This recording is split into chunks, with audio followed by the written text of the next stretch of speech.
A recent report I wrote stated that a quarter of the UK population will rent by 2021. A quarter of the population. 25% of people will be in rental within 2 years' time. That's crazy. Now, I'm somebody who rented for a number of years. Myself personally, I lived in shared houses. I was renting only 4 years ago.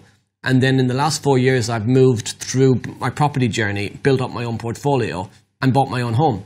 But the first 3 homes I lived in, I actually had on rent to buy. And one of the strategies that I teach on my No Money Down training at Progressive is all about rent to buy and making a tenant buyer.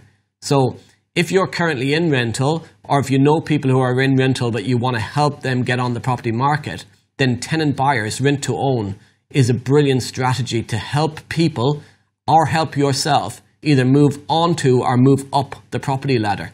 So for me, having been on both sides of the rental side and the purchase side, rental is great. Yes, you can move around. I went for something to eat before this podcast, and I was sitting in a restaurant, and there was 3 people I overheard having a conversation. And one lady was talking to her friends about them trying to sell their home at the moment because she wanted to sell their property to fund her marriage, to fund her wedding. Now, for me, sitting there, I was thinking, oh my God, you're going to sell your house to fund your wedding? This is crazy. But the conversation went on and I kept listening. And what she said next scared me even more. She said that one of her friends asked her, did she consider renting the house out? Because they hadn't found a buyer yet. And she said, yes, we looked at renting it. But the problem with renting and having tenants is they'll probably ring up someday and say the washing machine is broken and we'll need to fix it, or that there's a problem with the boiler. And that's just way too much hassle. Now, I'm sitting there as an investor thinking the rental income, the money you can make from rental income will pay for 10 washing machines, will fix 3 boilers, will put a new boiler in, and you're saying it's way too much hassle? So you're going to sell the one asset that you have, your property. You've been lucky enough to get onto the property ladder, and you're going to sell that property so that you can move back into rental to fund your wedding.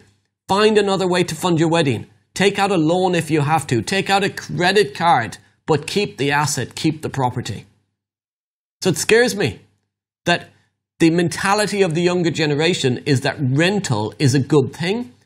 Rental may be a good thing to move around, but it's not a good thing to build your wealth. If you want to build your wealth through property, then you need to be buying property. Whether it's securing the property today and buying it later with strategies like lease options or tenant buyers, but you do need to be securing property for your long-term legacy.